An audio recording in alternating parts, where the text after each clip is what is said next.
I'm Alan Spears with Occupy Democrats, and in some rather hilarious breaking news, Donald Trump just completely embarrassed himself as a brave reporter called him out on his numerous lies that he's been spreading lately, especially with regards to both his and Kamala Harris's campaign rallies and their crowd size. Now, as you're very well aware, the energy and enthusiasm behind Kamala Harris and now Tim Walz is palpable. The crowds are energized, excited, and showing up in droves, in stark contrast to Donald Trump and J.D. Vance's efforts. In fact, earlier today, J.D. Vance himself was supposed to be holding a bit of a press conference and a small little rally and get-together to stump for Trump. However, the turnout was absolutely miserable. There was nobody present. This, of course, isn't too terribly surprising, as Donald Trump is the star of the show of the MAGA movement and the Republican Party, and J.D. Vance is polling miserably. Even amongst fellow Republicans, he is incredibly unlikable. Now, clearly, this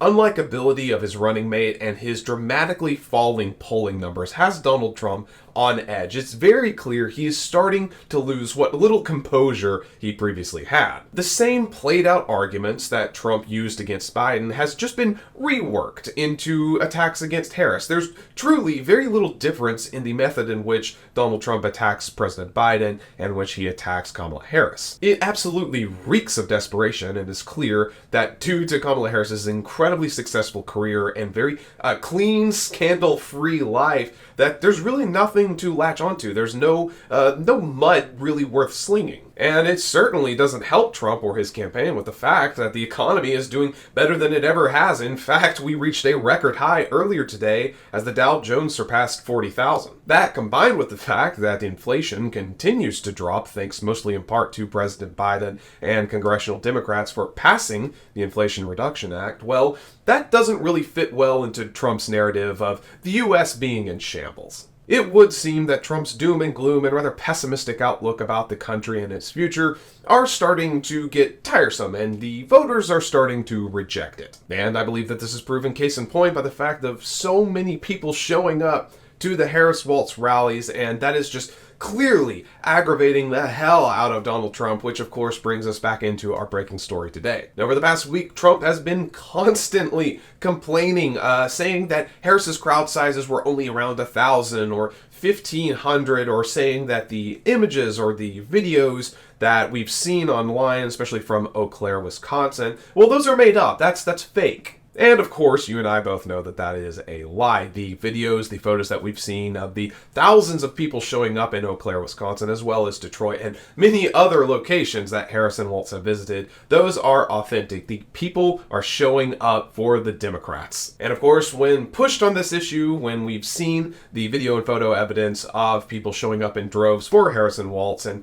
Trump being called out on his lie, naturally he made excuses and doubled down on his lies. Go ahead and see for yourself what Trump had to say for himself when this brave reporter called him out on the evidence proving that he was lying.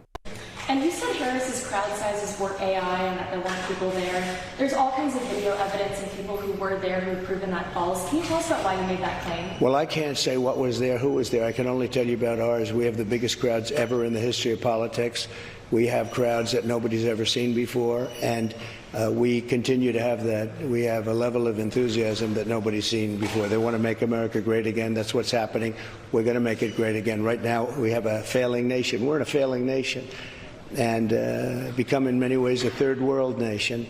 And we're not going to let that happen. Thank you very much. Yes, as you and I both are well aware, Donald Trump is lying. Trump has not had record-breaking crowds show up. He has not had more people come to see him than witnessed Martin Luther King Jr. in his I Have a Dream speech. He has not had the amount of support that he really wants you to believe that he does. And you certainly don't need to take my word for it. Just look up any of the major national polls and you will see that Donald Trump is continuing to fall further and further behind Harris in every major poll. Trump and his campaign, along with pretty much every Republican, they only know how to campaign and run their platforms on a message of fear and hatred. It's important to remember that Republicans have not won the popular vote in literally decades. They only can win an election by gerrymandering and trying to interfere with elections and then scream and cry that the other side is doing exactly what they are. Watching Trump lie about previously lying and those lies were about other lies, it gets very confusing, but it's kind of humorous as well. But ultimately, he is a threat. He is a danger to this country, and it is why it is so important for all of us to vote come this November.